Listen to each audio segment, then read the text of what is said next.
شرف المرسلين وعلى آله وصحبه أجمعين. اللهم انفعنا بما علمتنا وعلمنا ما ينفعنا وارزقنا علما ينفعنا وعلمنا ما جهلنا وانفعنا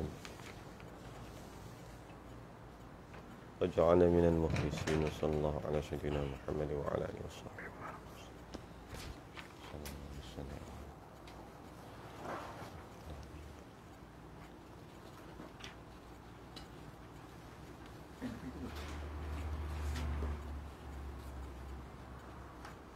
Mana tu? Perempuan yang hakam nikah dengan sebab nasab nombor 2, dan keduanya segala anak engkau hingga ke bawah, iaitu anak engkau yang dapat dengan isteri engkau yang sah nikah. Ustaz punya original, tak tahu maksud apa.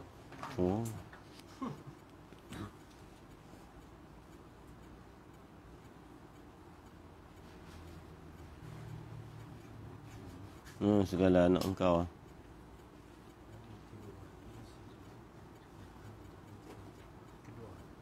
Kedua.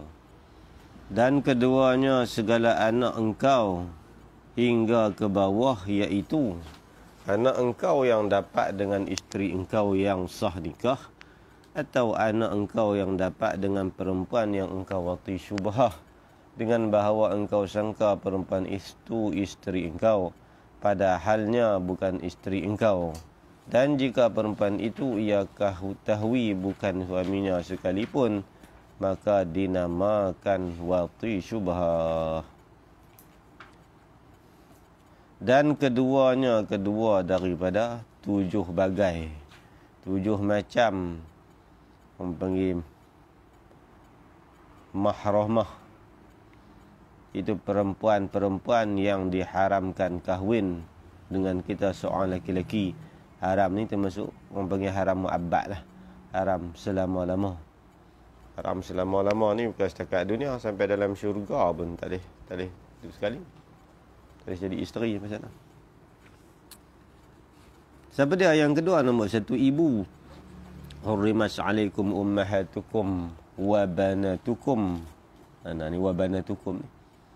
Siapa dia? Segala anak engkau. Ni anak engkau mana? Anak kandung lah. Anak yang lahir daripada kita ni. Hingga ke bawah, anak, cucu, cicit. Itu dua termasuk dalam kategori anak. Sebab anak, dia ada anak majas, ada anak hakikat. Macam kita lah. Dan kita ni orang panggil anak-anak Adam. Betul ke kita anak Adam? Betul tak? Mana betul? Anak cucu. Tu orang panggil majas. Anak-anak cucu. Kalau hakikat bukan tak anak Adam. Berapa ribu keturun atas daripada kita kan? Dia panggil anak juga. Dia panggil anak cucu, kategori anak. Dia panggil anak secara majas, secara hakikat. Pak kita lah. Nabi Adam tu bukan bapa kita. Tapi panggil bapa manusia. Majas. Mana? Semua umbi manusia ni asal daripada dia. Siapa dia yang kata anak tu? Anak engkau yang dapat dengan isteri engkau. Isteri mana? Yang sah nikahnya. Sah nikah. Kalau anak yang dapat melalui perkahwinan yang tidak sah nikah, anak tu tak nama anak kita. Itu jadi apa? Dah bukan anak kita. Orang yang menikah tak sah, dia ambil wali yang tak cukup syarat sebagai wali nak menghalalkan nikah dia saja. Sebenarnya ada wali lain yang berhak, macam dia ambil wali yang wali ab'ad, sedangkan wali aqrab ada. Dia sembunyi wali. Tak sah. Itu bukan anak kita tu. Ini anak tiri. Nanti kita masuk bicara. Itu satu. Anak yang kita dapat dengan isteri kita hak sah nikah. Atau anak engkau yang dapat dengan perempuan yang engkau wati syubhah. Wati kesamaran. Lagu mana wati kesamaran ni? Taswir dia. Dengan bahawa engkau sangka perempuan itu isteri engkau, padahalnya perempuan tu bukan isteri engkau. Kita sangka, kita zon kata tu isteri kita. Ni payah jadi wati syubhah ni. Kan Orang tua kata silap kelambu. Dan silap kelambu. Dia ingat isteri dia. Zaman-zaman dulu ni tidur kan ada bilik rumah. Dan tidur rumah ni dia pakai ruang luar lagu ni, pakai buat nyuruh tu sikit buat terai lah, macam orang tani dulu ni. Betul-betul lampu silap masuk terai. Kan? Kita tengok wati perempuan tu mengandung. Dapat melalui wati syubhah. Wati syubhah ni banyak juga. Orang yang banyak-banyak bahagian wati syubhat ni, salah satulah wati syubhat ni. Dan jika perempuan royah pada kata kira anak bagi perempuan yang wati syubhat tu, jika perempuan itu ia perempuan ketahui bukan suaminya sekalipun, walaupun perempuan tu tahu kata ni bukan suami dia. Kan kita lelaki-lelaki tak sedar kata tu bukan bini kita. Dia panggil syubhat belah suami, bukan syubhat belah isteri. Tapi ni sebuah isteri tu berdosa. Wati syubhat ni termasuk wati yang tidak halal dan tidak haram. Wati dia ada 3. Wati halal. Yang kedua wati tak halal tak haram. Yang ketiga wati yang haram. Wati yang haram ni zina lah. Dan wati yang halal 2, iaitu melalui pernikahan yang sah dan juga melalui milik yamin, milik hamba. Tu dia panggil wati yang halal. Wati halal ni boleh pahala. Boleh pahala. Boleh pahala kah? Bukan syok kah? Untuk para sahabat tanya Nabi, kan? Hal lagu tu pun boleh pahala ya Rasulullah. Arba'in kan. Ya Nabi kata kalau kamu meletakkan mani kamu pada benda perempuan yang bukan halal, bukankah haram? Ya Rasulullah, haram. Macam tu, kalau letak pada perempuan yang halal, maka dia boleh pahala. Kan? Sebab tu dalam kitab Sirrus Salikin ada cerita bab fadilat kahwin. Cerita panjang itulah. Antara dia niat. Banyak Imam Ghazali cerita panjang kan. Bab nak kahwin ni, pahala dia kadang-kadang 7 pahala. Kan? Dalam dia elok kalau kita nak buat ibadat ni, apa saja yang ibadat kita nak masuk buat ni, kita kena tahu cara kaifiat hak mana yang menghasilkan seroyah-royah pahala. Masuk masjid ni silap-silap orang ni boleh 1 pahala iktikaf, tapi dia boleh sampai 5-6 pahala. Nak tengok tahu lah jenis tu, tengok dalam kitab Sirrus Salikin. Kan? Sirrus Salikin ni banyak ambil dalam kitab Ihya. Huraian dia sedap lagi, kena tengok Ittihafus Sadah. Dan Syekh Murtada Zabidi, guru bagi Syekh Abdul Samad Palembang. Dia ada buat syarah bagi kitab Ihya tu, nama Ittihafus Sadah lil Muttaqin. Syarah bagi kitab Ihya Ulumuddin 14 jilid. Dan Ittihafus Sadah Syekh Murtada Zabidi. Itu dia sedap. Makna kita kalau nak buat amal ni, sandaran kita ni kalau boleh, orang kata kalau nak gila buat amal, tutup guru kata kalau nak jadi gila amal, ahli ibadat, ahli abid, tak dapat tidak kena mengaji Ihya atau Sirrus Salikin. Sirrus Salikin tak habis tak jadi gila ibadat ni, tak nama orang ibadat. Sebab orang nama ibadat ni daripada sudut sembahyang, dia kena sembahyang sunat sekurang-kurangnya 300 rakaat. Kita ahli ibadat. Balik tanya seorang-seorang. Macam Quran banyak mana. Ini Imam Sayyuti bahas. Zikir-zikir banyak mana. Abu Hurairah kata saya lepas sembahyang subuh tak ada duha 13,000.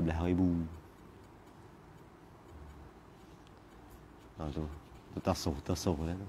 Kan? So ni bukan ni kena buat amal. Sembang tak jadi. Tu wati yang tak halal tak haram. Dalam istilah fiqh dia panggil wati yang tidak halal tidak haram, iaitu wati syubhat. Syubhat tu syubhat sebelah suami, bukan syubhat belah perempuan. Dia perempuan tak jadi syarat pendapat muktamad itu. Maka dinamakan wati syubhat. Bila kata nama wati syubhat, sedangkan perempuan tu dia tahu bukan suami, maka berdosa atas perempuan itu jika ia ketahui bukan suaminya. Nisbah perempuan, dia jadi berdosa, dia jadi zina, dosa. Kan? Tapi masalah ni tak boleh dikenakan hukum had. Dan daf'ul hudud li syubhat dalam kaedah fiqh kata terangkat, ditolak hukum had dengan sebab wujudnya kesamaran. Kaedah dalam bab jenayat dia kata lebih baik salah kerana tidak menghukum daripada salah di dalam menghukum. Mengaji bab jenayat kan. Minta apa mengaji bab jenayat kaedah banyak bab jenayat. Tak fiqh lah kan. Tarkul hudud atau daf'ul hudud di syubhat. Ada dalam kaedah fiqh. Tak betul ada tu dua bahiyah. Tapi tak dah sampai kita tu. Belakang. Kaedah dia. Fiqh mengaji ni kita kena ingat takrif syarat apa semua. Sedap lagi mai kita kuih habis mengaji kitab fiqh. Musopik bah mengaji. Qawaid fiqhiyah kena mengaji. Campur dengan kitab falak bersangkut dengan fiqh. Kemudian lah kita balas dengan sunan-sunan sitah. Apa sedap. Dan di kaedah dia begitu, bukan awal-awal mengaji hadis. Tak kena mengaji hadis awal-awal tak boleh pergi. Tapi dia nampak kata ulama hukum tak ada hadis tak. Mengaji fiqh habis 4 robok.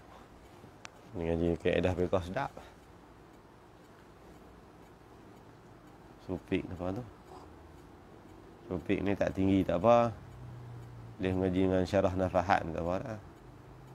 Syarah nafahat ni dia syarah bagi Waraqat Imam Haramain. Syarah dia nafahat Syekh Ahmad Khatib Minkabawi. Yang Arab semua. Syarah nafahat. Tahu tu tak apa dah. Kalau tak boleh lumak pun. Boleh lumak lagi bagus. Syarah lumak. Kemas lagi mengaji Jam'un Jawami'. Imam Subki Supik Pak Mazhab. Pecah muka mengaji.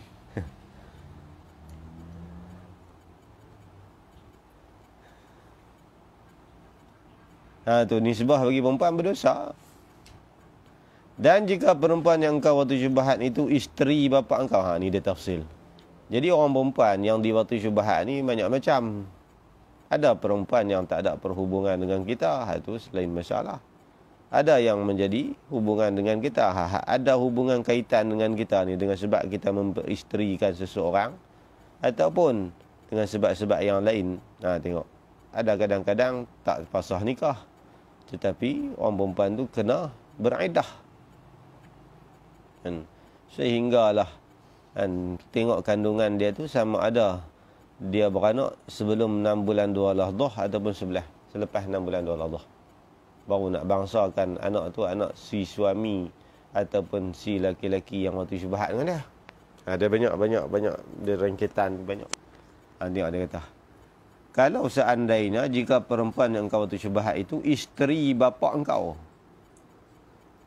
Isteri bapa ni dia ada dua. Ada isteri bapa yang mak mentua kita. Dan ada isteri bapa yang bukan mak mentua. Mak mentua ni siapa? Mak mentua ni ibu kepada isteri kita. Dan isteri kepada bapa mentua kita. Ada bini pak mentua kita yang bukan mak mentua kita. Bini dia nombor 2. Dia bukan mak mentua kita. Tapi dia isteri bapa. Itu lain seksyen tu. Ni dah fiqh ni dia hubungan nasab ni kena ada kaitan ni. Tengok ni. Ni isteri bapa. Isteri pak ni. Ni pak kita. Isteri pak. Isteri pak ada 2. Ada isteri pak kita yang mak kita. Ada isteri pak kita yang bukan mak kita. Mak tiri. Mak tiri bukan mak kita. Kalau mak tiri jadi guna kalau kita terwati syubhat. Tengok. Dia tak jawab ni. Atau isteri anak engkau ni menantu kita. Nisbah bagi kita ni terwati syubhat dengan menantu.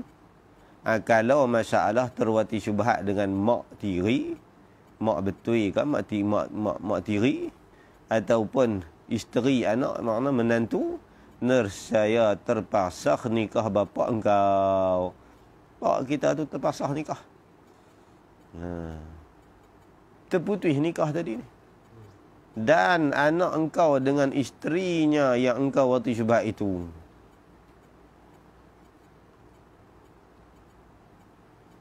Daripada masalah yang kedua. Masalah yang pertama, pasah nikah bapa engkau. Ini nisbah bagi waktu syubhat isteri bapa. Dan anak engkau tu, ni rujuk kepada isteri anak engkau, menantu dia lah. Jadi kalau dia wati syubhat menantu dia, automatik pernikahan antara anak dan juga menantu dia tu terbatal. Lepas tu mereka boleh nikah balik tak? Tak boleh. Ni ke depan. Tak boleh. Tu dia kata tu. Dan anak engkau dengan isteri engkau, dengan isterinya, yang ni menantu kita lah, kalau ni sebelah kita ni, yang engkau wati syubhat itu terpasah. Bukan setakat terpasah, dan haram mu'abad mereka menikah balik dengan perempuan itu. Haram mu'abad. Sebab dia merangkap dua jawatan. Yang pertama, dia isteri kepada bapa, dan yang kedua, dia juga menantu kepada bapa. Sebab waktu syubhat ni mani yang mu'tabar. Dia mani mu'tabar ni dua bagai saja. Wati yang halal, wati yang tak halal, tak haram. Iaitu wati syubhat. Adapun wati yang haram, tu dia tak sabit nasab. Tak sabit. Tak sabit. Termasuk kat mu'tabar ke? Yang wati syubhat tu mani ni mani mu'tabar. Makna mani dia ada kira cara, ada hukum hakam. Kalau zina, wati yang tak halal, wati haram, tu mani dia tak mu'tabar, dia tak ada sabit nasab lah. Tak ada sangkut apa, berdosa. Apa hubungan antara anak tu tak ada apa. Ialah dengan anak tu boleh menikah. Mazhab Syafi'i walaupun makruh. Mazhab Abu Hanifah tak boleh. Dan mazhab Syafi'i tak boleh. Boleh. Ini makruh. Yang tu anak dia dengan isteri itu fasah ke? Fasah. Pasal pada yang masa yang sama, dia merangkap dua jawatan. Dia seolah-olah dia menjadi mak tiri bagi anak kita. Mak tiri bagi anak. Sebab hak jantan tu anak kita. Dia jadi anak tiri dengan pak tiri. Mahram kan? Tak boleh. Nikah ni terbatal terus selama-lama. Tak ada jalan dah nak patah balik. Tetapi batal wuduk mereka yang bersentuh dengan perempuan itu. Tapi batal wuduk. Batal. Sebab menantu. Batal wuduk mereka bersentuh dengan perempuan itu. Sebab apa batal? Ni kaedah. Kerana tiap-tiap perempuan yang haram nikah dengan sebab wati syubhat itu batal wuduk. Saya isteri dia.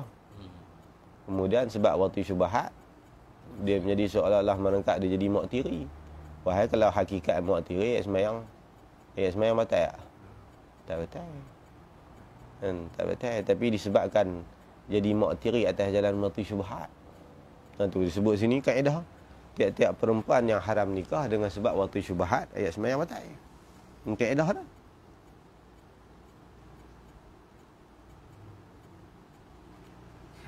Maka hafaz olehmu akan ini kaedah. Dia kata, kena bagi ingat. Fiqh ni dia kena ingat kaedah. Baru mudah kita nak meringkai dan juga menghimpunkan masalah. Kalau nak ingat masalah, jodoh ingat. Masalah bukan sikit, puluh ribu. Masalah begini. Begini. Itu tak mengaji fiqh iftiradi. Fiqh yang fardu takdir. Kita wajib basuh dua-dua tangan. Kalau ada 4 tangan, nak kena basuh tangan mana? Muka wajib basuh Allah khitab. Tapi kalau ada 2 muka, nak basuh muka mana? Kita ada 2 tangan. Tambah lagi 2 tangan. Nak kena basuh tangan mana? Faghsilu wujuhakum wa aydiyakum ilal marafiq. Tangan mana nak basuh? Kaedah apa? Dia kena jawab berdasarkan ada kaedah. Itu yang teruk. Fiqh iftiradi. Fiqh fardu taqdir ni masyhur di sisi mazhab Abu Hanifah. Abu Hanifah ni orang makul tinggi. Yang mula-mula fiqh iftiradi ni diasaskan oleh Imam Abu Hanifah. Andainya manusia begini. Lepas ada kaedah-kaedah. Bukan saja-saja. Tamak ni dia ijtihad syiah dah. Timbul masalah depan rujuk ni. Tak payah duk pandai-pandai. Ni pandai-pandai. Pandai tak? Pandai-pandai. Hafal ni kena hafal kaedah. Tak mahu hafal tak apa, tu uji kita. Bagi ingat sudah. Ada ke ingat tak payah hafal dah dia tak? Tengok-tengok ingat terus. Tengok ingat terus. Tengok nak baca tu ingat terus. Tak payah hafal. Hafal ni kita kena ulang sebut. Usah hafal. Usaha peringat. Usaha bagi ingat, baru hafal. Kalau tengok ingat terus, orang tak panggil hafal. Orang panggil ingat terus. Ni cik kata tu, tak mahu hafal tak apa. Bagi ingat sudah. Yang tarik Imam Ibn Syihab Az-Zuhri. Ibn Syihab Az-Zuhri tengok sekali ingat terus. Imam Malik, Imam Syafi'i, madarul hadis, berputarnya, berkisarnya hadis melalui Imam Ibn Syihab. Mana hadis yang sampai dekat kita hari ini semua melalui Imam Ibn Syihab Az-Zuhri. Kan nama Imam Nafi'. Dan dia juga sempat berguru kepada Ibn Umar. Dan Imam Ibn Syihab Az-Zuhri. Orang cakap sekali ingat terus. Itu dalam kitab Syekh Ahmad ada. Imam Ali Shibr al-Mulsi mengaji ilmu astronomi, ilmu falak. Dia mengaji alim syak. Kemudian dia sambung mengaji falak. Tok guru tu tak mau ajak dia pasal dia buta. Kalau aku ngajak kan nampak bawa ori aku balik oyau. Menajak ke Allah. Pasal orang tua mana tu. Awak Ali yang raya siapa? Dah ni tok guru ni. So dah pergi ngaji dia ngaji kat aku dah ya. Tapi aku nak ajak hang satu doa. Hang baca doa ni, hang dengar sekali ingat terus. Kan lawak tu. Baca. Ngaji kat kawan tu. Alim pada tok guru tu dia. Sebab lelaki orang tua yang ajak dia tu Nabi Khidir. Alim sungguh lebih pada kawan tu. Telah dia timbul sebagai salah seorang ulama yang cukup besar. Imam Ali Shibr al-Mulsi. Dan itu sejarah. Dan ini dengar sekali, kita tak raya. 4 kali dengar pun kata kot leh. Kena apa? Fiqah ni dia kena ingat. Tak dah. Idza lam takun hafizan wa'iya fajam'uka lil kutubi la yanfa'u atahduru bil jahli fi majlisin wa ilmuka fil kutubi mustawdi'u. Ulama katalah idza lam takun hafizan wa'iya. Kalaulah kita tak hafal berilmu ni dan juga kita tak faham. Hafal pun tak, faham pun tak. Kalau tak faham lagi hafal dulu, tak apa. Lama-lama koho-koho kan. Lah boleh faham, tak hafal pun tak apa. Kan tanya saya faham boleh serta. Dan sebut sekok-sekok tak ingat. Macam kita lah ingat sepatah-sepatah. Tak ingat kan, tapi kalau orang tak batal mana? Kita ingat tak batal. Nak tahu ada apa maka bermula mana kita ingat kan. Dua-dua ada. Fajam'uka lil kutubi la yanfa'u. Impun kitab berkenjah-kenjah pun tak ada manfaat lama dah. Susun penuhlah rumah reban mati gitu. Atahduru bil jahli fi majlisi ilmin. Adakah kamu menghadiri satu majlis hadirmu sebagai seorang yang jahil? Fajam'uka lil kutubi berapa? Atahduru bil jahli fi majlisi ilmin wa ilmuka fil kutubi mustawdi'u. Sedangkan ilmu kamu tinggal bersama kitab yang kamu simpan.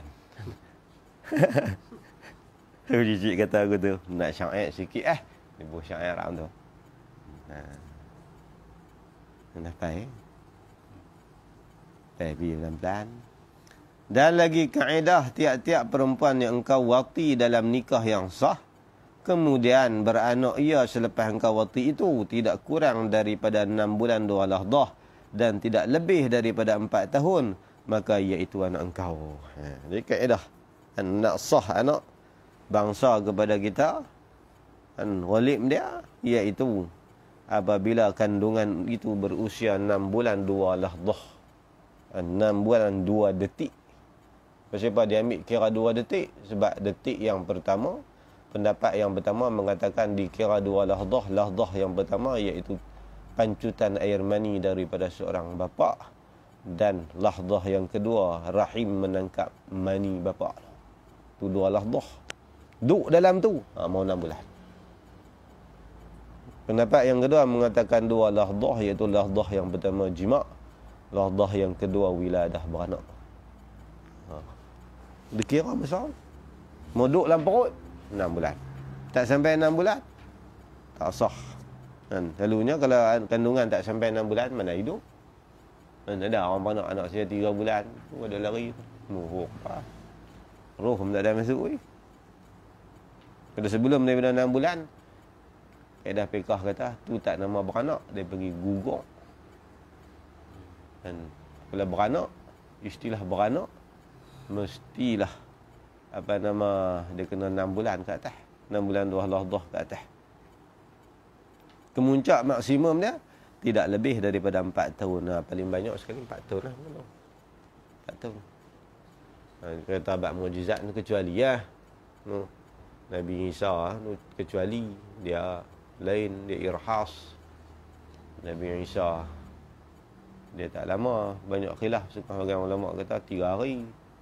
Ada yang kata 3 bulan. Bagian kata 9 bulan, ada kata 6 bulan. Ada yang kata 3 jam. Maryam balik daripada sungai mandi, jerembak dengan malaikat Jibril. Jibril duduk turut belakang. Maryam kata pasal apa turut dia. Dan Quran cerita lalah sekali. Jibril beritahu, kata Allah beritahu nak suruh mengandung. Tiup melalui lubang tenggok baju ni, mengandung lala tu belah pagi, asak anak. Nah, tu kecuali lah. Ni ghalib ni, kaedah dia ghalib, aghlabiyah. Bila sebut kaedah boleh menyalahi kan. Kaedah aghlabiyah. Bila sebut kaedah dia aghlabiyah, ghalib. Sebab tu bila sebut kaedah fiqh dia ada masalah yang masuk wah kaedah, ada masalah yang kecuali keluar daripada ustusniya wa ustukhrijah. Dan masalah yang tak masuk wah kaedah. So kaedah fiqh ni nak terus ingat tu. Bila sebut as-salat apa nama al-fardu aula minan nafli, ibadat yang fardu lebih afdal, lebih besar pahala dia berbanding ibadat yang sunat. Kebanyakan masalah duk wah kaedah tu.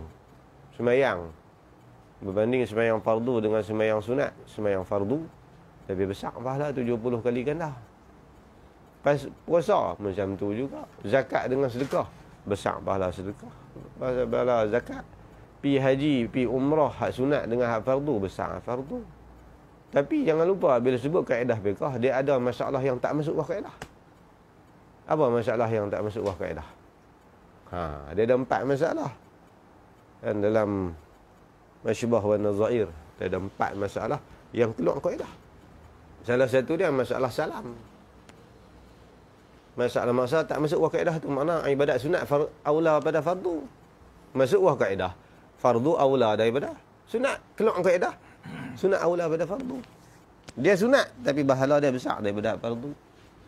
Tu pelik tu. Dia panggil masalah ustusniya. Salah satu dia masalah salam. Dan orang yang bagi salam hukum dia jawab. Hak nafsak. Sunat besar. 9 pahala. Kita kata pasal apa? Pasal keluar kaedah. Dia lah pasal keluar kaedah. Lah, pasal keluar kaedah tu lah elak dia. Dia tak masuk wah kaedah tu.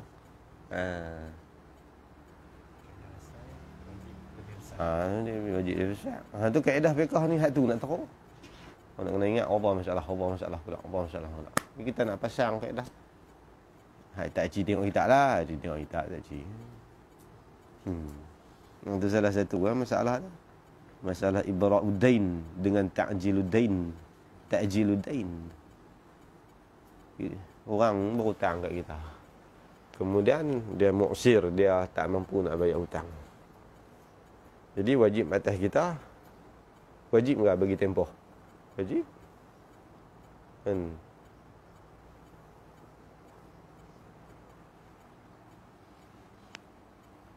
Wa in kana zu usratin fanadhiratun ila maisarah. Kalau orang yang berhutang dekat kita tu mempunyai kesusahan, kepayahan, tak mampu nak bayar hutang, fanadhiratun ila maisarah, kita kena bagi tempoh sampai dia mampu bayar. Dia kata saya tak payahlah bulan ni, ujung bulan tak boleh bayar juga, tak lepas. Kita kata tak kira, wajib orang hutang. Dia kata wajib renjak masa. Wajib renjak masa. Wajib mau kita tak boleh kata tak ada janji dulu tu kena bayar itu. Dah wajib. Seandainya orang yang berhutang tu memang betul-betul dalam keadaan payah. Tapi kalau kita ibrak, mana lebih besar? Ibrak atau ibrak? Ibrak ni langsai tu. Hang hutang apa dia tu? Patih, halal lah kan. Hang susah, kali depan aku susah pula. Ibra'udain, hukum dia sunat. Ta'jiludain, beri masa, itu wajib. Hang mana lebih baik? Ibrak besar ni. Ibrak besar ni. Tentu keluar kaedah tu. Tu ngaji kaedah syok. Kan? Syok kan. Tapi nak ingat tu. Ni kaedah fikah ni ngaji khusus. Ni sedap ni. Kaedah haram engkau bernikah dengan ibu dan nenek-nenek dan anak-anak cucu perempuan yang engkau wati syubhat. Ni kaedah juga. Dan jadi bila seorang perempuan tu kita haram nikah dengan sebab wati syubhat, maka seluruh ibu, nenek dan juga anak cucu dia pun diharamkan nikah seolah-olah. Kan? Seolah-olah mana orang yang haram nikah macam tadi, macam anak dia mempunyai isteri dia diwati syubhat oleh bapa dia sendiri. Jadi automatik bila terpasah nikah dia dengan bekas isteri dia, anak-anak dia, mak-mak bagi perempuan dia, semua tak boleh nikah. Kan?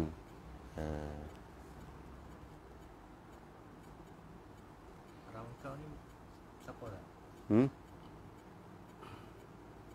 Haram kau ni.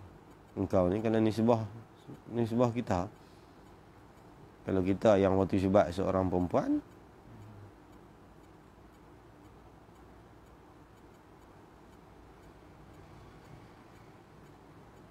mana-mana perempuan yang diwati syubhat oleh kita, semua haram nikah. Ibu, nenek dia, anak-anak cucu dia. Tak kira perempuan tu ada hubungan apa ke tak kita. Itu kita haram wati syubhat ke ipak. Seolah-olah dia menempati tempat isteri kita. Bila isteri kita mak dia, jadi mak mentua kita. Anak-anak dia, jadi anak tiri kita. Boleh nikah? Sebab tu tak boleh nikah.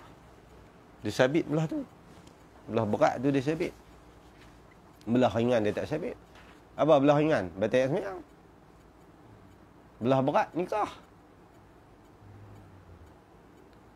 Habis. Masalah jika ia wati syubhat akan ibu isterinya, ni mak mentua, atau anak isterinya, ni anak tiri, maka terpasah nikahnya, terpasah di antara dia dengan isteri dia lah. Dan haram selama-lama ia bernikah balik dengan isterinya itu. Sebab apa haram? Kerana jadilah isterinya itu anak tirinya, ni nisbah. Kalau dia terwati syubhat mak mentua. Dan mak mentuanya, isteri itu jadi mak mentua. Sebab dia terwati syubhat anak tiri dia.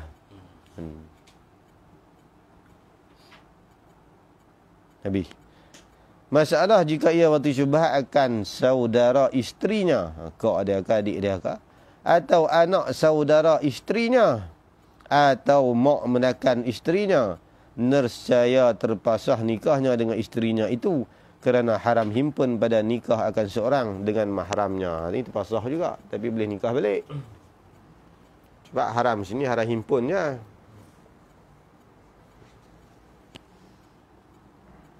Dia nak tahu sama ada kita boleh himpun tak boleh himpun seorang perempuan yang ada hubungan dengan isteri kita, ditakdirkan salah seorang daripada keduanya laki-laki, dia boleh nikah.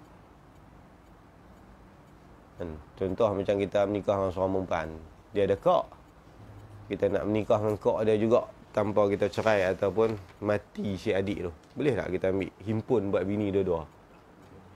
Tengok dia kena jawab, tengok dulu. Tu cik kata pafihi tasfilan. Tafsil lagu mana? Seandainya di antara dua perempuan ditakdirkan seorang perempuan dan seorang lelaki, dia boleh nikah? Mana boleh dua orang adik? Kalau boleh nikah, boleh himpun. Kalau tak boleh nikah, tak boleh himpun. Kita menikah seorang perempuan, lepas tu kita nak menikah dengan adik-beradik dia. Kan? Boleh tak boleh? Hang tengok hubungan antara isteri kita dengan dia tu. Kalau salah seorang tu lelaki-lelaki, mereka boleh nikah tak dua? Kalau boleh nikah, boleh himpun. Ni kaedah dia gitu. Sebab tu kita menikah dengan bini sepupu kita pun boleh. Sebab apa boleh? Sebab kalau ditakdirkan isteri kita lelaki-lelaki, sepupu dia perempuan, mereka boleh nikah. Maka boleh himpun. Kaedah dia gitu. Kita nak himpun, ni kes nak himpun lah. Kalau adik mati nikah dengan kak tu kan himpun. Tu asin. Kan? Dia kaedah dia tu kaedah. Kan? Tak payah duk tanya. Kalau pak melekat, kalau tok menekan, tanya mereka boleh himpun tak antara dua-dua. Dia pegang kaedah. Bila kita pegang kunci, boleh pecah-pecah masalah. Ini kaedah dia gitu. Bab munakahat lah. Bab munakahat pun dia ada kaedah-kaedah dia juga. Habis itu. Maka harus suami itu nikah balik. Walaupun terpaksa, boleh nikah balik dengan isterinya itu. Bila? Sekarang itu. La tu juga. Bila terpaksa nikah, la tu boleh nikah balik. Tapi, kena angkat baru lah. Dia tak boleh rujuk sebab masalah ni bukan masalah tolak. Dia masalah fasakh. Bila masalah, dia putui. Dia kena ikat balik. Kena ada balik. Kena cukup syarat. Nikah baru lah. Macam nikah baru. Tu perempuan tu bukan dalam edah. Edah tak apa. Sebab edah kita. Dia yang tak boleh edah orang. Tidak kena edah. Dan tak perlu bang edah gitu. Katakan kalau perempuan tu, yang lelaki dah tu, dia pernah talak dah kan. Lepas tu dia terpaksa sebab ni. Adakah dia menikah balik tu, talak tadi tu dikira lagi ke tak? Dia pasah tidak menambah mata talak. Pasah dia tak menambah mata talak. Dia tolak ni dia kena tolak sama ada tolak bain ataupun tolak raj'i. Kalau pasah, Lepas tu talak dia tu tetap ada. Tak dikira macam kalau dah terpasah kan. Sebelum ni dia talak dah satu. Lepas tu terpasah. Dia talak sekali hari tu dia tinggal talak satu ke talak dua? dia kalau melalui pasah ni dia tak kira tolak. Kalau pasah tu tetap ada. Macam mana? Talak tu tetap ada. Tolak tu tak ada. Dia dah pernah talak. Benar tolak sekali, satu talak. Satu talak. Lepas tu dia pasah. Pasah kan. Lepas tu dia nikah lain lah. Lepas tu dia talak sekali lagi. Talak sekali lagi ni dia jadi talak dua ke talak satu?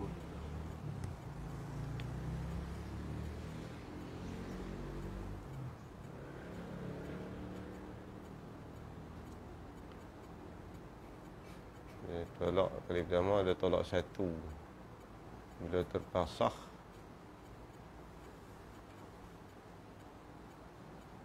tolak dua. Talak yang pertama tu tetap dikira. Ya.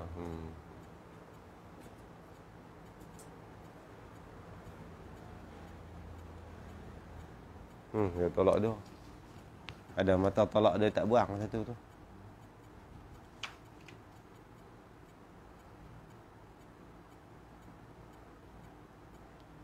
Dia tak silap ingat gitulah. Dan kena lepas iddah itu jika hendak nikah dengan orang lain. Maknanya kalau dengan suami dia tak perlu iddah lah. Cuma kena nikah balik. Dia tak perlu menunggu lah. Tapi kalau dia nak nikah dengan orang lain, kena bang iddah. Sebab dia sudah terputus nikah dah. Maknanya kalau nak nikah balik dengan suami, yang mana suami dia silap waktu syubhat kok dia kan. Dia kena angkat nikah baru. Tak perlu bang iddah lah. Tapi kalau nak nikah dengan orang lain, kecil hati ni kan, dia kena habis iddah dia salah satu quru 3 kali bersuci. Tu dia kata dan kena lepas iddah. Iddah ni merujuk bagi perempuan tu lah. Kalau perempuan yang sudah Aisyah putus asa berhaid 3 bulan, kalau yang masih kedatangan haid 3 kali suci, habis iddah dia. Kalau dia mengandung beranak, iddah dia gitu kan. Ada iddah yang berasingan, ada iddah yang bermasuk-masukkan. Ada iddah yang bermasuk-masukkan. Dia tambah masa iddah. Ada orang yang bercerai. Dan bercerai, bila bercerai seminggu lagi tiba-tiba suami dia mati. Sambung pula 4 bulan sudah. Dalam tu cerai, baru cerai tak habis dah. Tak habis dah. Tambah 4 bulan 10 hari. Dia mula dia awal balik 4 bulan 10 hari tu. Mula start itu. Kira 3 bulan awal tu orang tak pakai seminggu. Dalam mengandung habis rambut. Kalau mengandung dia kuat sikit. Mengandung dia kuat sikit. Tu pun ada khilaf masalah tu. Masalah berlagak antara mengandung dengan mati.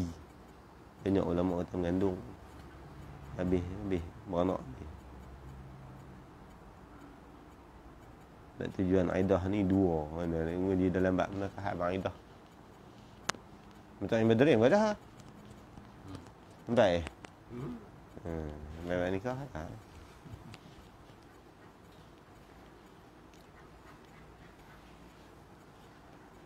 Mana dia?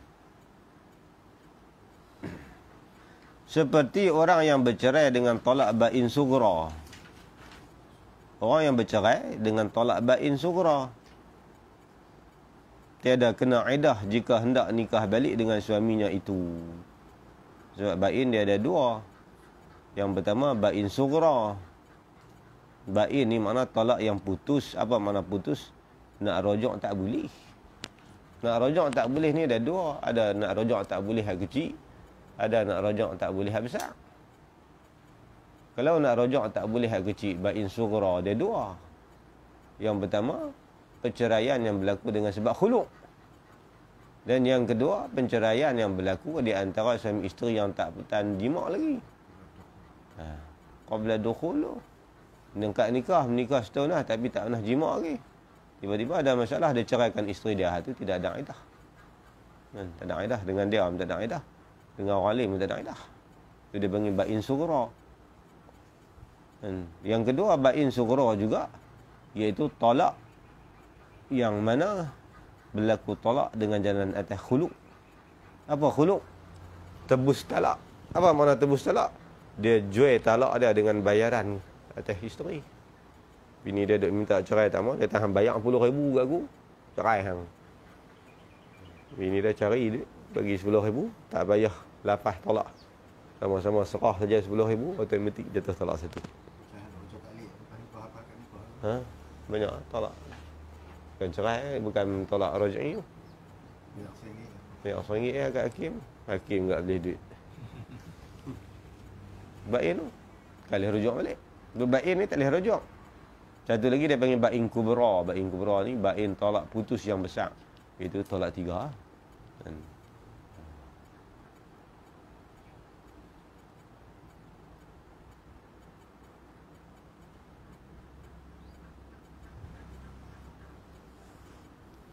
Dengan tu tolak bain tu dia kata tu. Seperti orang yang bercerai dengan tolak bain sughra. Maksud bain sughra ni apa maksud ni?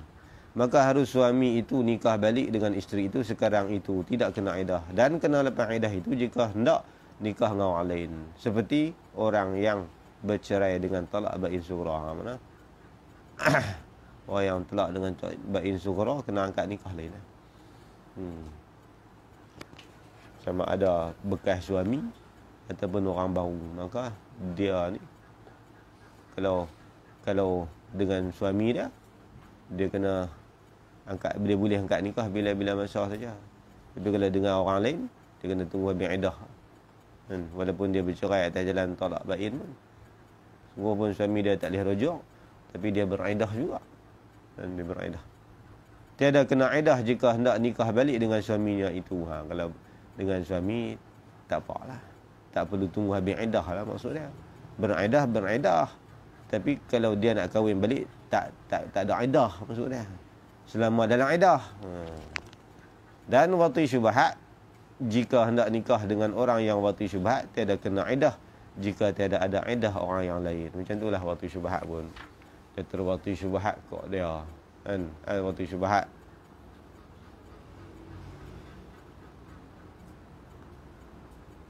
Ni wati syubhat siapa ni?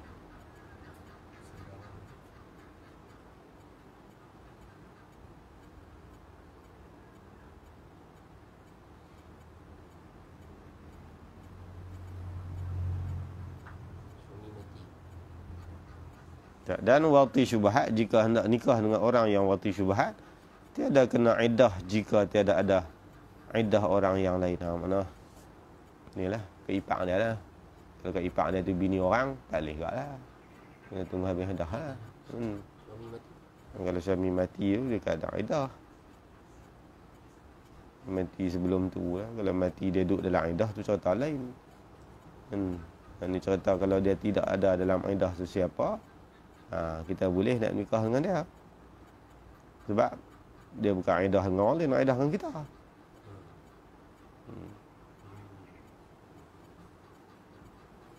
Habis.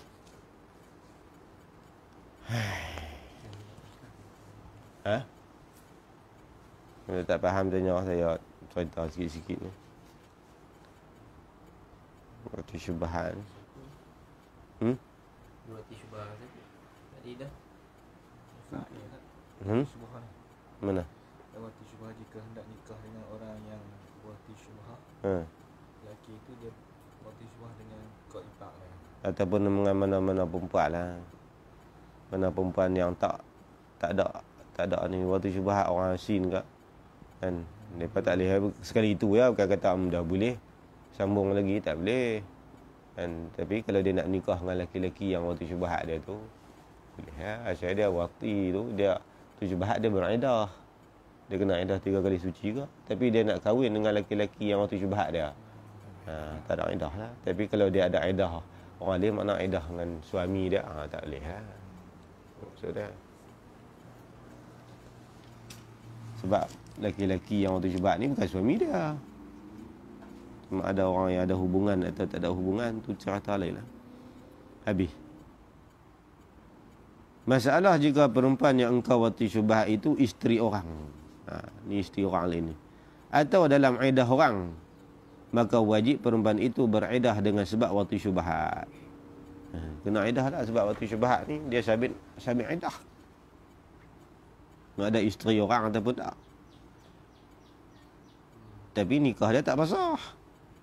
Contohlah kan, isteri kawan dia tersyubhat dengan isteri kawan dia, maka dia wajib beriddah sejak selepas daripada wati tu, suami dia pun tak boleh setubuh dia sehingga habis iddah tu. Nikah dia tak batal. Kan? Ataupun dia terwati syubhat sepupu bini dia. Kan? Kalau dia wati syubhat apa nama kak ipak, tu tak boleh. Mana apa nama dia ambil kira juga ada sangkutan dengan isteri dia. Tak iddah wati syubhat ni Sama. 3 kali suci ataupun 3 bulan kalau haid dia tak. Dia iddah ni 4 tu ya. Kalau seandainya orang perempuan itu masih kedatangan haid, 3 kali suci. Kalau dia dah tak ada haid, putus asa pada haid ataupun memang tak ada haid daripada awal, 3 bulan. Sebab ada juga perempuan yang tak ada haid langsung, tak pernah main haid sama sekali. Dia 3 bulan. Ataupun yang menopause 3 bulan. Yang ketiga, iddah dia beranak, ini bagi perempuan yang mengandung. Dan yang keempat, iddah kematian. Dah mati 4 bulan 10 hari. Dan iddah 4 tu Oleh dia 4 tu ada jugalah masalah-masalah yang mana iddah tak masuk bawah kaedah tu. Iddah dia tak boleh kira gitu dah. ini mai haid tak ikut aku. Nampak guna. Nak kira bulan kan nak kira haid? Kadang lambat, kadang cepat. Ada seorang perempuan yang kedatangan haid dia mai 4 bulan sekali. 4 bulan mai sekali, 4 bulan mai sekali, 4 bulan mai sekali. Tiba-tiba dia bercerai dengan suami dia. Iddah dia 3 kali suci ke? 3 bulan. Ha? 3 kali suci. Setahun. Dia kena ikut 3 kali suci. Setahun. Sebab dia ada adat dia. Sebab tu ulama fiqah kata, iddah yang paling panjang sekali, iddah seorang perempuan yang diceraikan oleh suami dia. Kemudian dia ni biasa mai haid sekali je masa umur 9 tahun. Betul tu? Iddah dia lama mana?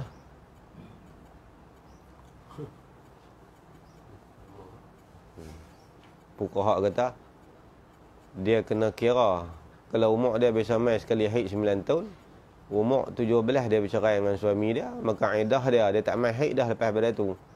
Wajib mesti tunggu sampai putus asa daripada haid. Mana daripada umur 17 sampai 60, lepas 60 campur 3 bulan baru boleh nikah dengan orang. Itu iddah paling panjang sekali. Puasa tu masuk ke menopause lah. Menopause. Kira hak kawan duk tunggu tu pun meregon tu Dan dia mati dulu. Tambah lagi Ustaz. Itu iddah paling panjang kali. Masalah tu tak ada dalam mata Imam Madrin. Moga tak ada. Ha? Budak. Dia nikah kecil lah. Suami dia budak ke besar? Suami dia besar. Suami dia cerai dia. Kena tunggu dia mahid 3 kali.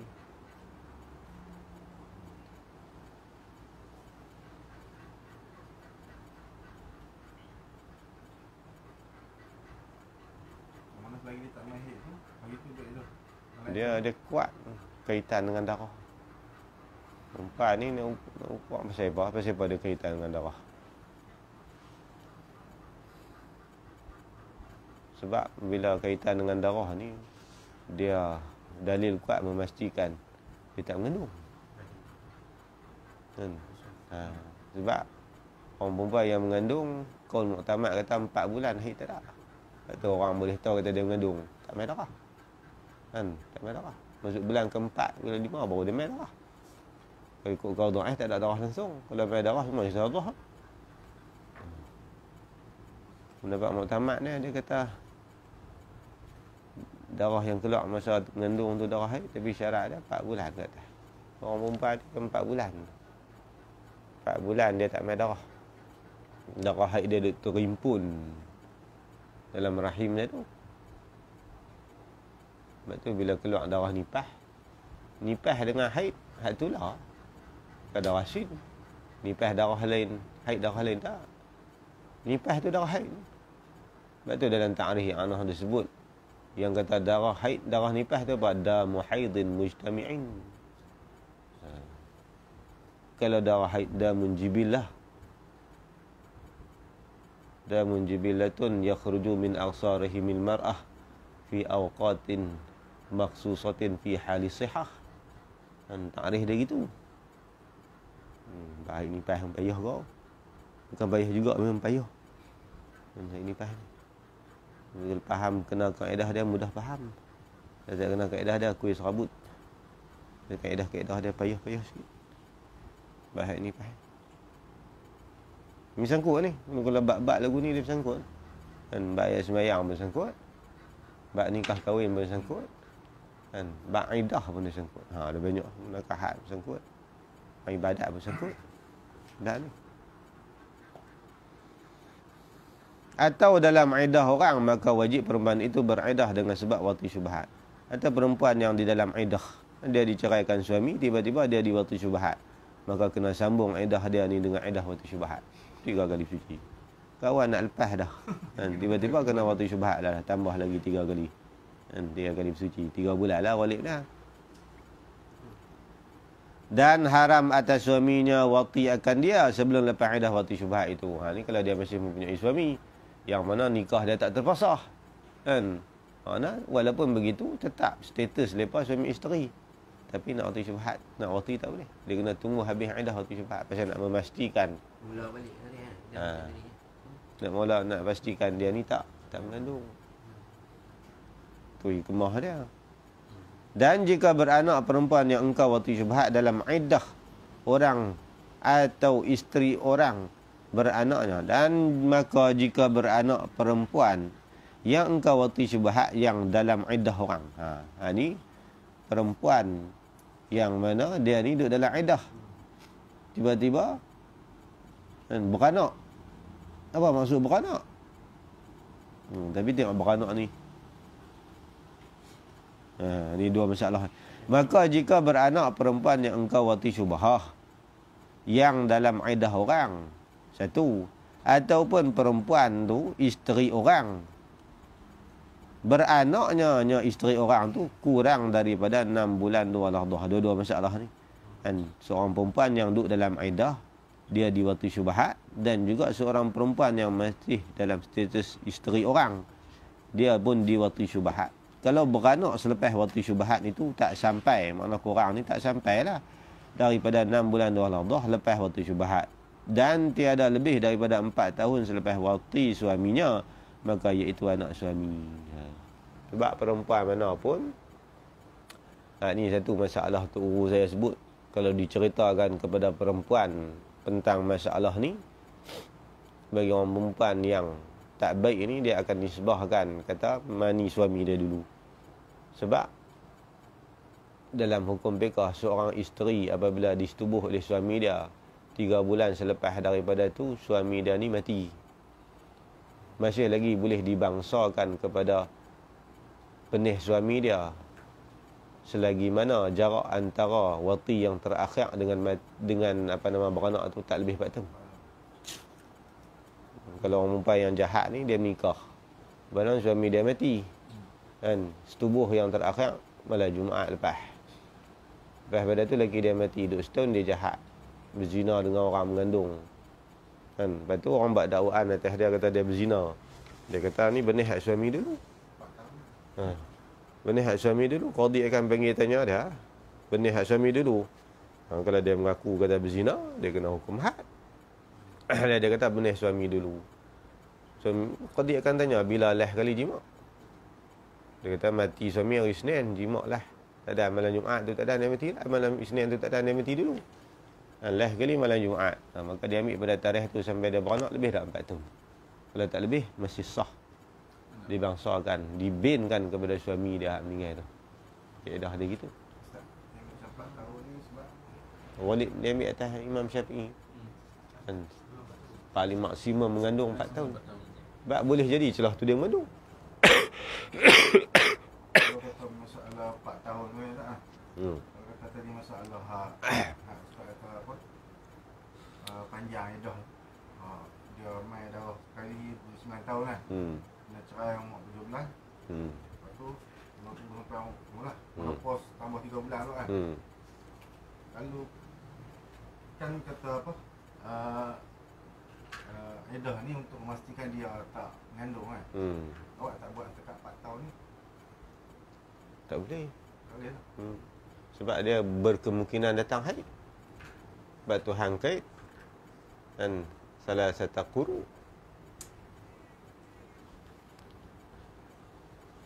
Falyatarabbasna bi anfusihim salasata quru. Itu pendapat yang kuat. Pendapat pertama. Mana? Yang 4 tahun. Ni masalah. Perempuan yang jahat. Dia tak kira. Dia kira memang jumhur ulama kata gitu. Jumhur ulama. 4 tahun tempoh paling lama mengandung. Salah satu quru.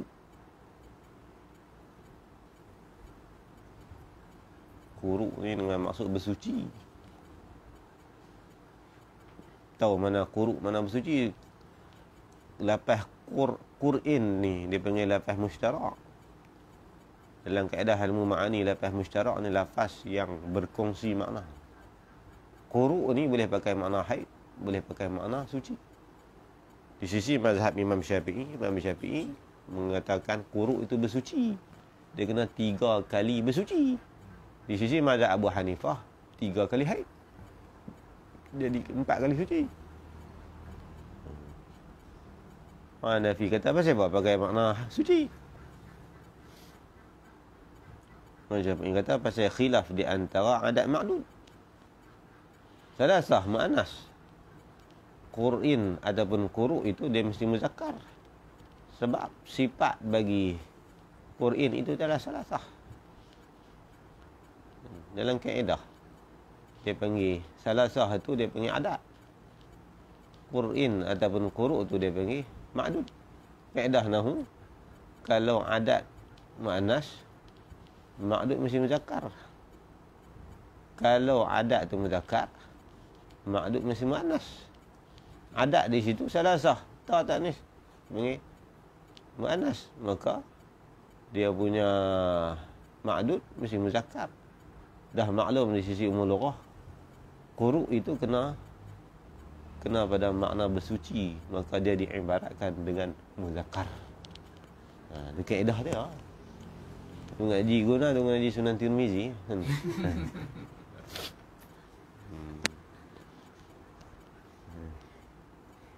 Kita apa Sunan Sitah. Penin tak ngaji.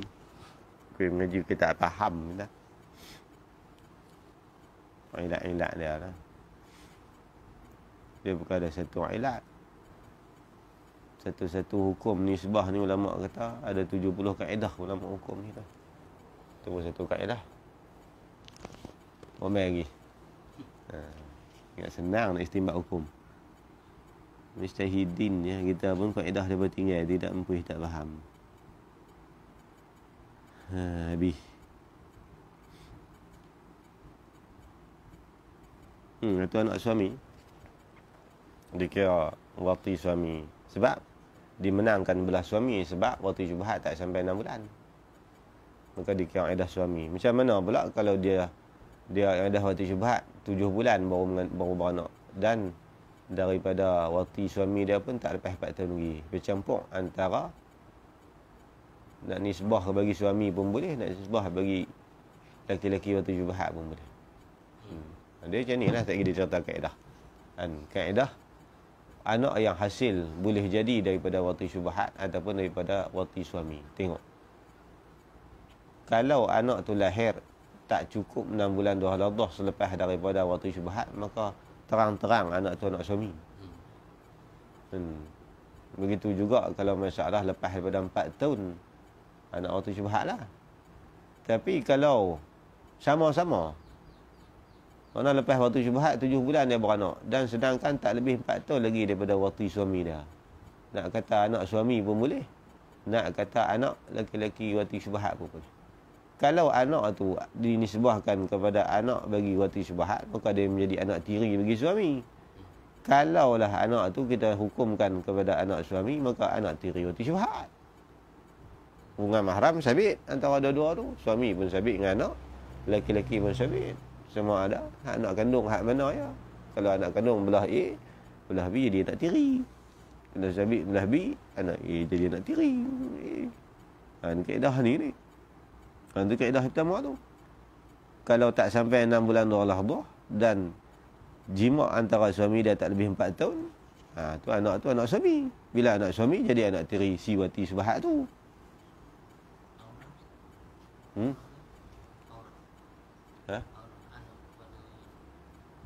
Macam mana? Anak wati syubhat tak apa. Contoh kata dia dihukumkan anak kepada si laki-laki wati syubhat, maka dia dengan suami mak dia jadi pak tiri dengan anak tiri mahram, dan tak ada masalah. Kalau dia pun dihukumkan anak suami dengan laki-laki yang wati syubhat dengan mak dia pun mahram juga, dia panggil pak tiri wati syubhat.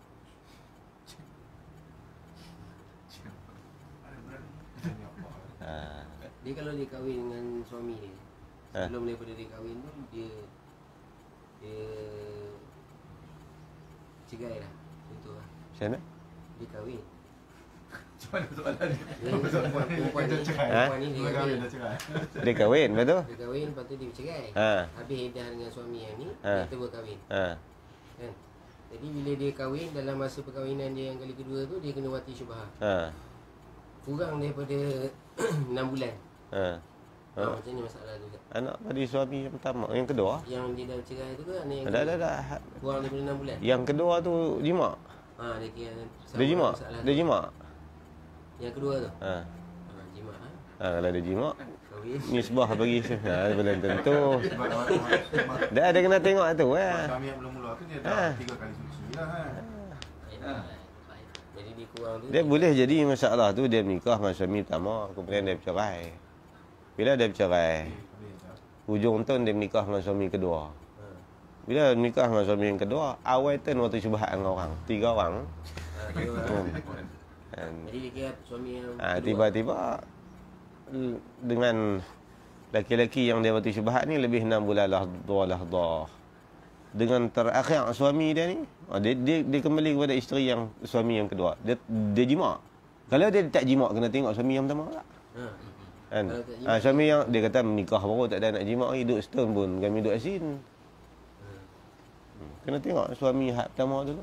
Lebih tak 4 tahun? Tapi kalau suami baru dah jima, dia kira hak suami baru.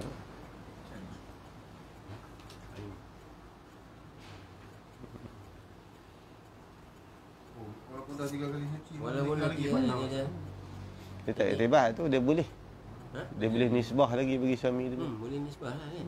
Kecuali dia ada suami baru. Dia suami baru tutup kes lama. Kalau ikut kaedah dia 3 kali suci tu sebab kita nak mengosongkan rahim kan. Ghalib. Ghalib. Macam ghalib haid lah. Ghalib haid setiap bulan dia mai 7 hari, kemudian akan mai bulan depan. Tapi kalau seorang perempuan yang dia baru sebulan setengah, dia dakwa kata dia 3 kali bersuci lah, qadi pakai cakap dah. Dia nak nikah dengan orang lain. Dia bercerai dengan suami pertama. Sebulan setengah nak masuk 2 bulan, dia kata saya boleh kahwin dah. Hai, hang baru cerai ya, tak sampai 3 bulan lagi. Saya dah 3 kali haid. 3 kali suci. Sama-sama dia cerai saya, haid mai terus. Dia angkat kat tok qadi. Haid mai sehari semalam ya. Habis sehari semalam berhenti. Cukup 15 hari dia suci, mai haid pula. Sehari semalam juga. Qadi pakai cakap dia. Dia pakai dakwaan pasal kaedah haid ni. Masalah haid, dia kembali kuasa tu perempuan. Dia kena pakai rujuk cakap perempuan. Dalam masalah tolak rujuk, hak tu kuasa lelaki-lelaki. Walaupun isteri kata tak dengar dia rujuk pun, suami kata hai ku rujuk, hang yang tuli. Kena kasi ni. Dia ada kaedah-kaedah ada hak mana dipercayai cakap kawan ni antara dua yang bersalah-salahan. Bab muamalat pun ada ikhtilafun mutatabi'in, berkhilaf di antara si pembeli dengan si penjual. Itu kita kena ingat. Masalah ni di benak belah siapa? Qadi kena percaya cakap siapa? Masalah rohin, masalah barang gadaian dibenarkan kepada murtahin ke pada masalah rohin? Kena ingat kaedah-kaedah dalam bab muamalat. Dia kena tengok yadul yamin ke, yadul dhaman ke, yadul amanah. Dia fiqh dia, bukan bab ayat sembahyang kentutnya, kena ingat. Dia banyak kaedah. Kena faham tu. Payah. Boleh lah. Kena syarqawi tahrid. Begitu. Banyak tekan ibarat dia. Sebab tu syarqawi dia payah pada bajuri. Dia payah pada yang mana. Syarqawi tahrir. Agar saya kitab tu nama Tanqihul Lubab karangan Imam Abu Zur'ah Al-Iraqi. Imam Zakaria Ansari buat ziyadah, buat syarah dia. Dia kata kitab ni tak apa nak kemah, tak apa nak bagus ibarat dia, aku tambah bagi sedap dengan kemah lagi. Nama kitab Tahrir. Habis dia mati, mai zaman belakang guru pada Ibrahim Bajuri, Imam Abdullah Syarqawi kata tak apa nak jelas semua. Dia buat syarah nama Syarqawi ala Tahrir. Tahrir ala syarhi Tanqihil Lubab. Ulama dulu kan. Dari Syarqawi dan ibarat dia payah berbanding dengan kita yang ana. Sebab syarah dia tu disyarah berdasarkan kitab Tahrir, bukan disyarah bagi Tanqihul Lubab. Disyarah Tahrir. Tahrir karangan Zakaria Ansari. Maklum, kitab fiqh kalau Imam Zakaria Ansari karang memang payah. Dia macam nahwu. Kalau kita ngaji nahwu kitab apa? Kalau cakap orang ulama lain baca karang kitab, kita baca tak bagi. Kalau habaq kata Imam Ibn Hisham, senaklah. Ibn Hisham. Qatrun Nada pun kadang-kadang belit. Tambahlah sampai kepada kitab kitab apa? Kitab nahwu dia tu. Kitab Syuja'i Qatrun Nada apa? Syuja'i Qatar. Kitab Syuzuruz Zahab. Ibn Hisham tu. Qatrun Nada. Itu karangan-karangan Imam Ibn Hisham. Dia kena nahu Ibn Hisham memanglah. Dia kena hero. Tak hero tak lepas baca Ibn Hisham.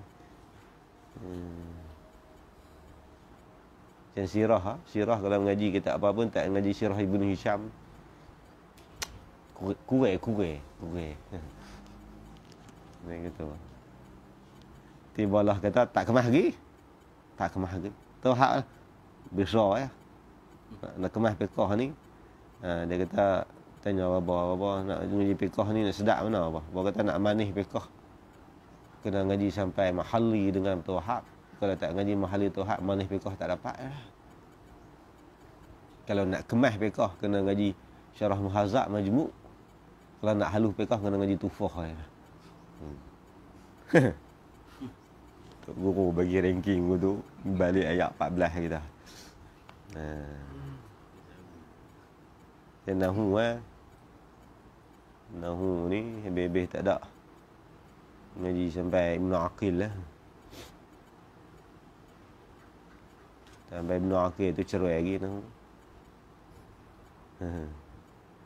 Kemah sikit-sikit ngaji sampai ni Yasin Faqihi. Sampai Syuja' apa nama Ashmuni. Ashmuni ni 5 jilid tak tahu. Syair saja lah. Ngaji kat sikit payah mampu. Khilaf saja. Ruwaida tu khilaf berjabu. Kita Ruwaida Zaidin. Orang macam Ruwaida Zaidun tak betul. Sakit. Nahu gitu Nahu. Semua ibarat ni kena ambil kira nahu. Kita tak baca dah nahu. Dia ada kait muqayyad. Kait ni ke mana, kait tang mana, ta'luq tang mana. Boleh kira ibarat tu lambat.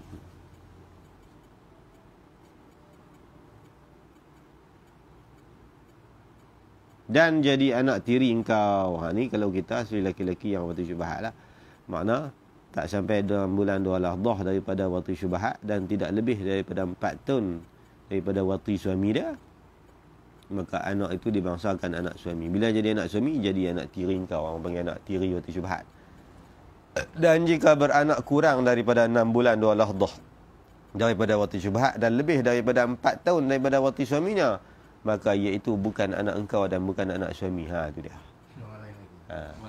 Cerai daripada dia cerai daripada suami dia tu tahun yang kelima, tiba-tiba jadi waktu syubhat. 4 bulan beranak.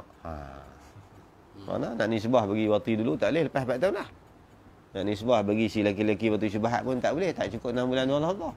Lepas tu anak tu jadi mana? Bukan anak orang laki-laki waktu syubhat dan bukan anak suaminya, tapi bahkan jadi anak tiri suaminya dan anak tiri engkau. Nisbah bagi dua-dua laki-laki ni jadi anak tiri. Tu anak siapa? Anak tak ada apa. Anak mak dia. Dengan ibu dia tak ada syarat apa. Dalam Syarqawi sebut mana-mana anak zina pun dengan nisbah pak dia tak ada. Tapi dengan ibu sabit nasab. Mana kalau ibu mati anak tu waris. Kalau anak tu mati ibu tu waris.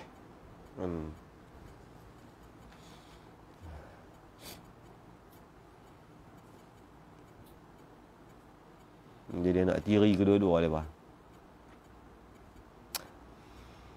Maka haram atas suaminya berkahwin dengan anak itu. Tak boleh kahwin sebab martabat dia anak tiri. Serta tiada batal wuduk suaminya bersentuh dengan anak itu. Sebab apa? Sebab anak tiri. Dan haram engkau, yakni laki-laki yang waktu syubhat tu, berkahwin dengan anak itu. Sebab anak tu jadi anak tiri waktu syubhat. Tapi serta batal wuduk. Pasal apa batal? Sebab sabit anak tiri. Kalau si suami sabit anak tiri melalui hubungan kahwin. Dia kuat. Sedangkan si laki-laki waktu syubhat sabit hubungan dengan sebab waktu syubhat. Waktu syubhat dia hanya sabit iddah sahaja.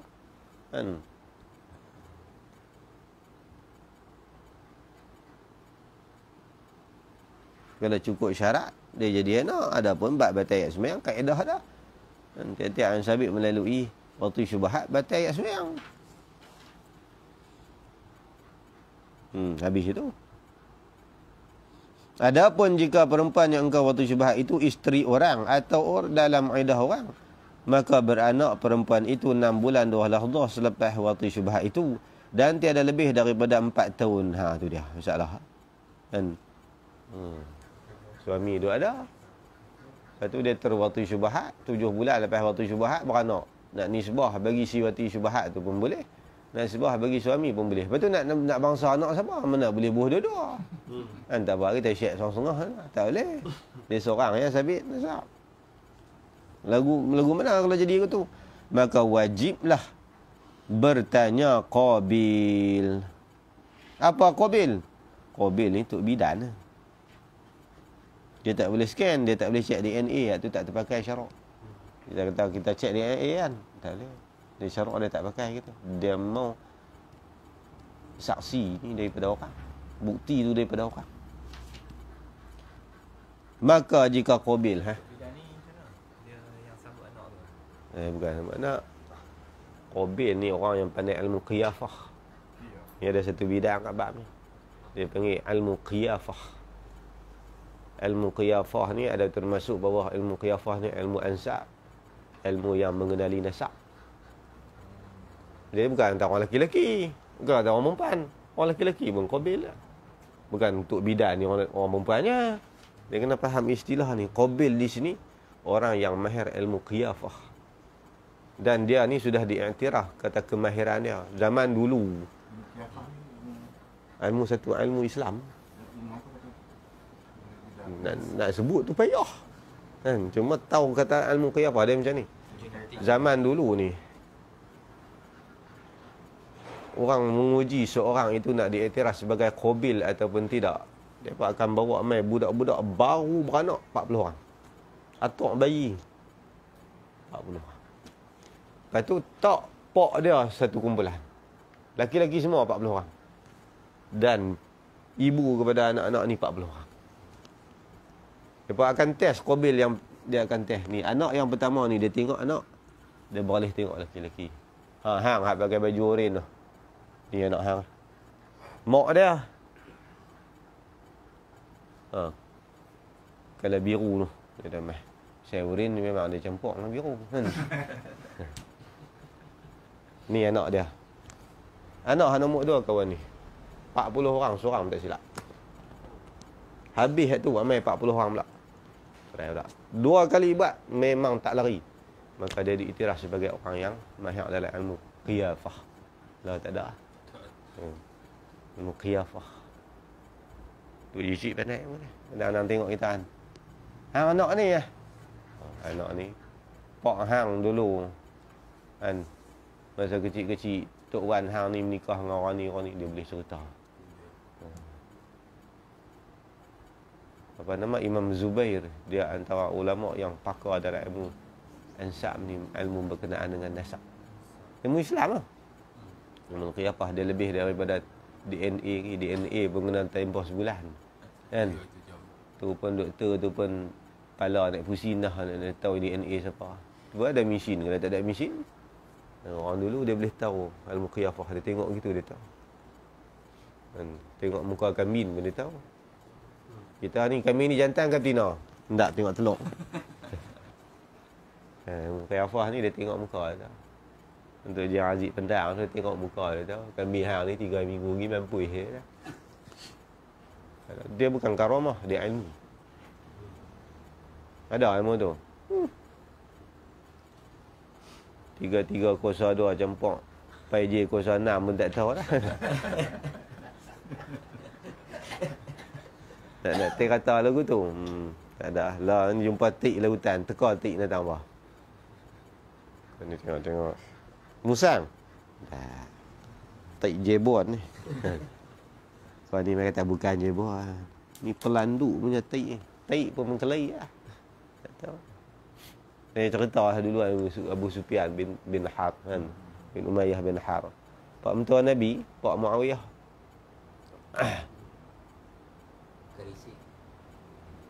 Masa tu dalam perang Badar.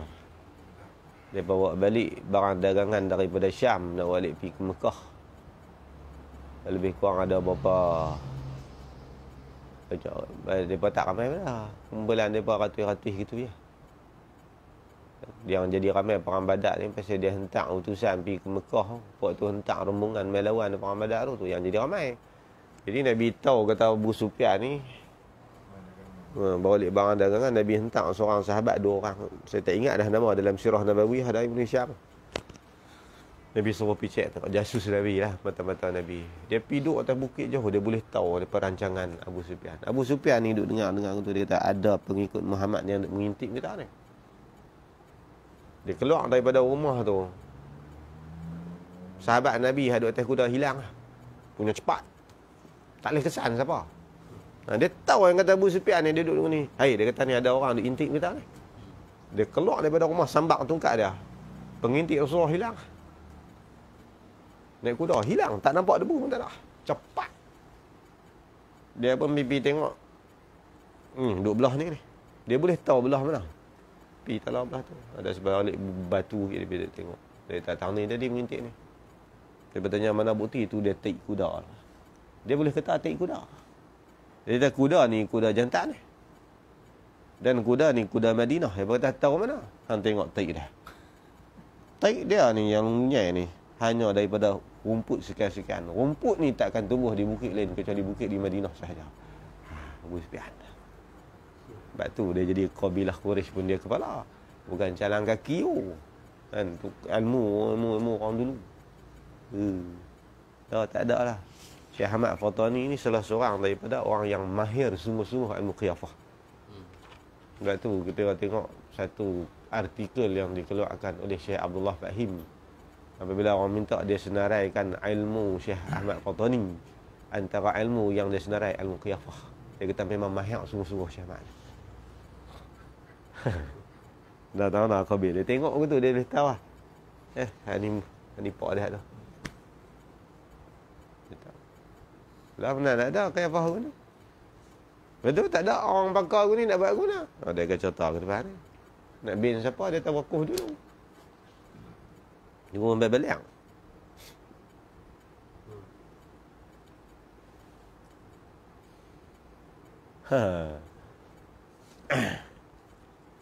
Kelima nanti yang tua maka wajiblah bertanya qabil ni kita semua dah. Ni dia panggil orang yang mahir ilmu qiyafah. Ilmu qiyafah ni banyak. Tapi salah satu dia ilmu berkenaan dengan pengecaman nasab. Pak kita dia boleh tahu siapa. Dia semua jadi aja lah. Kan mula jadi ilmu. Dia ada kaedah. Jangan siapa, kaedah siapa boleh lah. Tak ada. Tak sumit masalah ni. Kalau dia main hang pak hang nama ni Pak hang dulu ni masa kecil. Mak tu hang dengan tok hang bercerai. Mak hang pergi duduk di tangi tak lama menikah dengan kawan ni. Pak hang pergi duduk ke ni, duduk dengan pak belakang dia cerita satu-satu. Duduk gitu.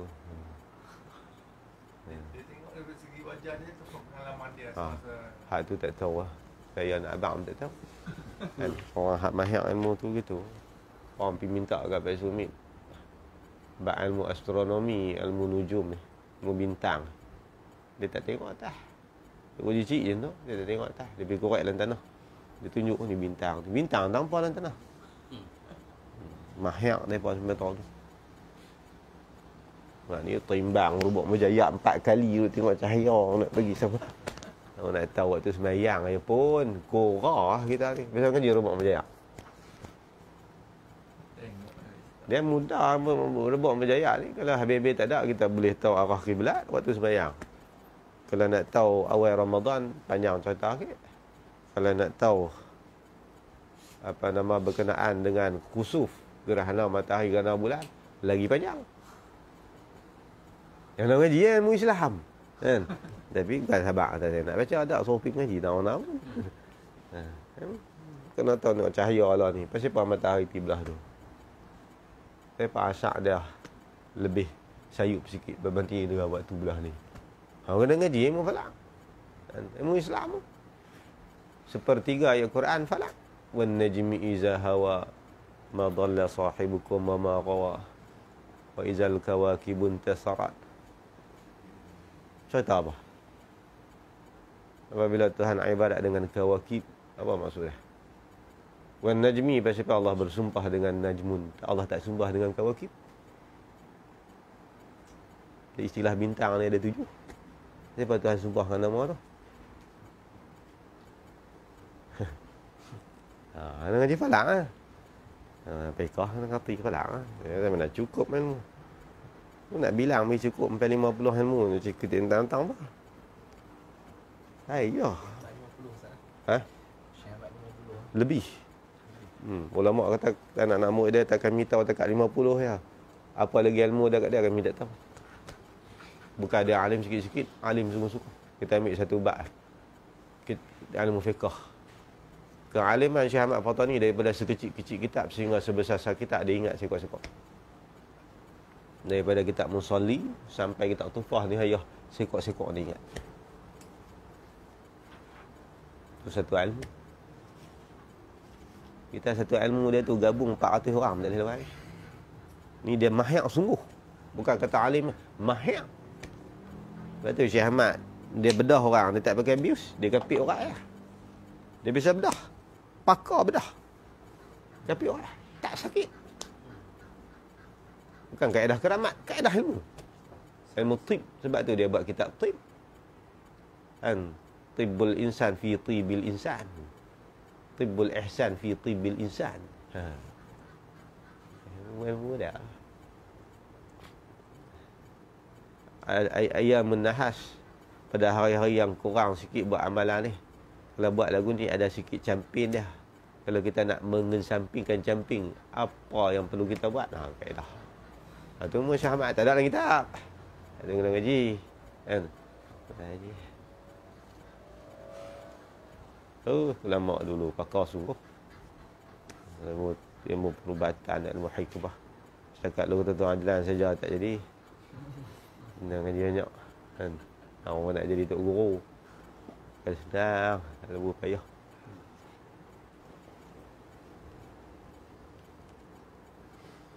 Dengan muqiyafah tu. Fizik je tak. Payah. Hisab, kita mengaji hisab matematik, kita mengaji hisab Arabiah. Hisab Arabiah dia tidak merumuskan dengan angka, dia rumuskan dengan apa nama huruf abjad. Kaedah-kaedah pengeraan dia jah kali jah. Apa jah? Kena ngaji falak. Pengiraan dengan cepat lah. Mana? Dia dapat hitam. Tak tahu waktu semayang dia. Tapi dia kena pakai robot Mujayab. Mujayab ni 2 hari sekali kena tengok. Robot Mujayab ni. 1/4 daripada bulatan. Rajah dia tu Syekh Padang Bat tu. Sifat dia. Robot Mujayab. Sifat dia. Sifat dah. Ada dulu. Kayu tu. Yang separuh tu. Dia berbagai guna. Dia hanya bukan mengukur waktu sahaja. Macam-macam. Bisa diukur umurmu, kata Kiai. Kiai kata bisa diukur umurmu. Nak tahu kita pi tak boleh pi Mekah buat haji ke tak? Ada kaedah dia. Tak boleh syaitan lah kan. Mengaji falakiah, itulah falakiah kata Kiai. Kan? Ya apa bodoh tu semua khurafat ni. Depa tak leh khurafat tu. Tu bodoh. Khurafat dak pakai apa kalender tu. Tengok matahari kan.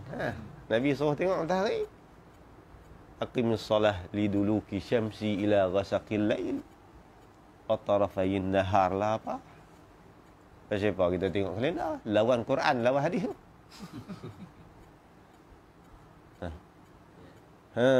Pandai tahu orang.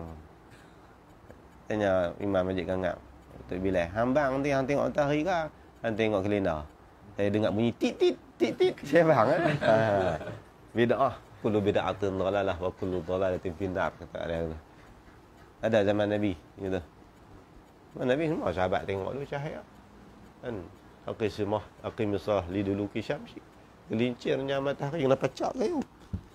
Orang dulu tak boleh baca. Tengok aku tu boleh tahu. Sebab tu orang dulu tanya, "Kira apa lah ni?" Pukul 11.30. Kita tengok jam tepat 11.30.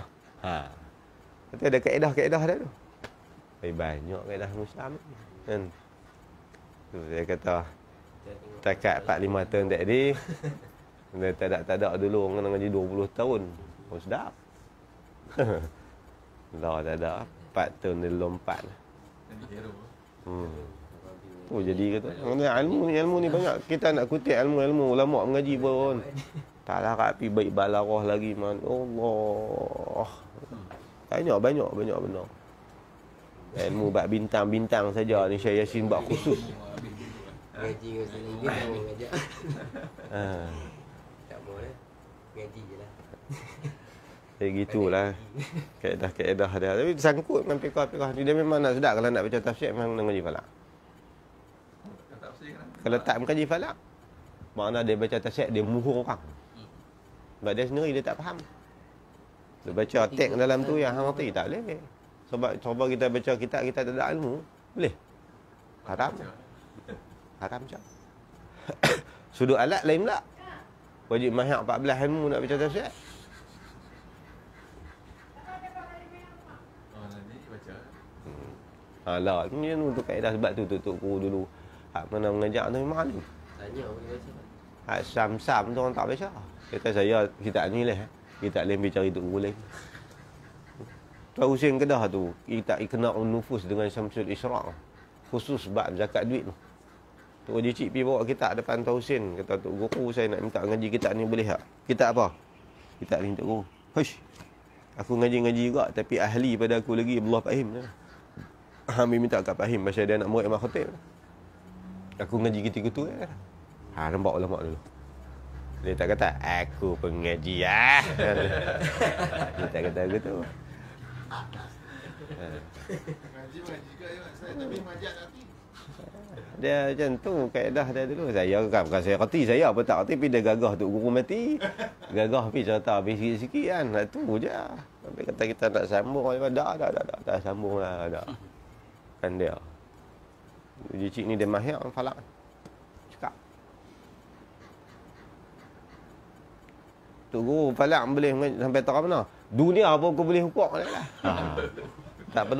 Tak perlu terbang luar. Boleh hukum, ada kaedah dia.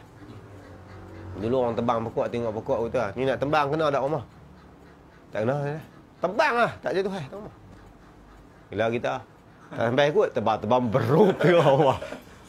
Duk lagu tu. Ilmu tu pun tak ada. Yang pokok-pokok. Tu semua dalam falakiyah. Ilmu falak amal. Dalam kitab Taqribul Maqsad. Taqribul Maqsad karangan Syekh Mukhtar At-Tariq Bogor. Ada?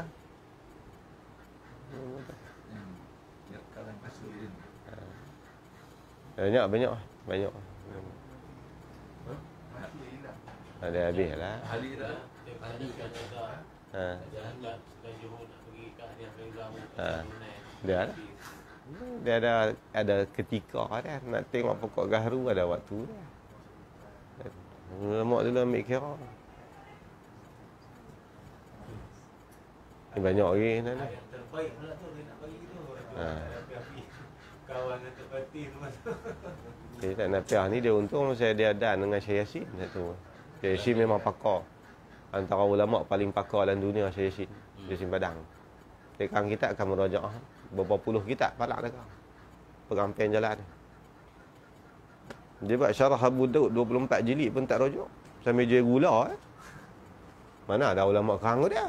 Kena rujuk merajaahnya ada tak? Tulis syarah. Ramai beli gula sagar. Tanya. Gam gilo. Tengok tak ada orang tulis kitab. Ulama 24 jilid syarah Abu Daud. Ulama Mesir Syekh Azhar main berumur depan dia. Nak mengaji bab ilmu bintang, dia bawa pergi tengah padang. Dia tunjuk satu-satu bintang. Bintang ni nama ni. Tanda bintang ni lagu ni, kaitan dengan bintang ni lagu ni, kalau lagu ni alamat lagu ni. Syekh Azhar tulis macam dia duduk dalam dada dah. Satu tulis semua. Syekh Simbata. Nang baik pada lama dulu macam tu.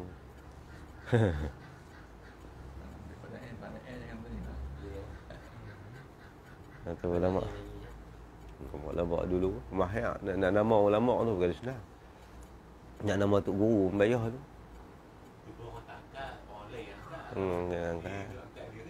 Ngaji lama orang panggil lebay lah. Dulu orang panggil lebay lah. Lebay tu balik bila tu? Kok ni memang lebay. Tu ada seorang kaji saya tumbuh lama mana. Tu imam. Orang panggil lebay Daud. Orang tak panggil Ustaz Daud, orang panggil lebay Daud. Memang tak jap. Ngaji sekali. Lama. Lebay tu. Tu kawan dia seorang lagi ngaji lama. Nama Lebay Mi. Jual CD ya. Macam tu lah dulu ni kan. Banyak.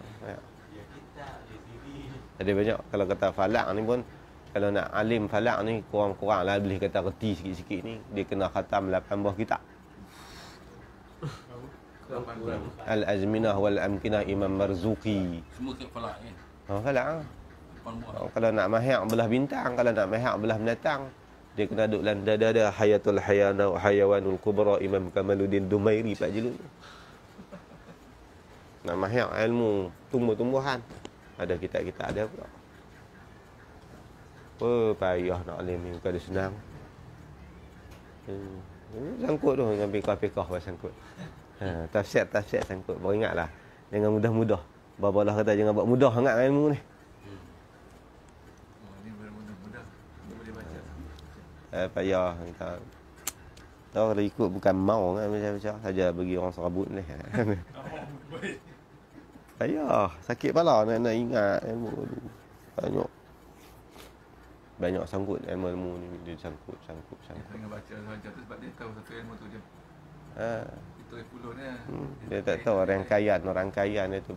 Alat tak kira lagi fiqh tentang surat mati ma'ani bayan qawafi arud apa semua. Satu suku pula ilmu tu. Balik dia 3 suku. Habis. Dah kita sambunglah.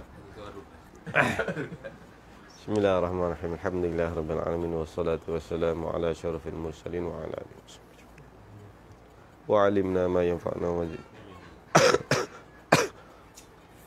Allahumma inna na'udzubika min ilmin la yanfa'u wa min 'amalin la yurfa'u min nu'in la yusma'u min nafsin la tashba'. Wa sallallahu ala sayyidina Muhammad wa ala alihi. Alhamdulillahirabbil alamin. Taqabbalallahu minkum.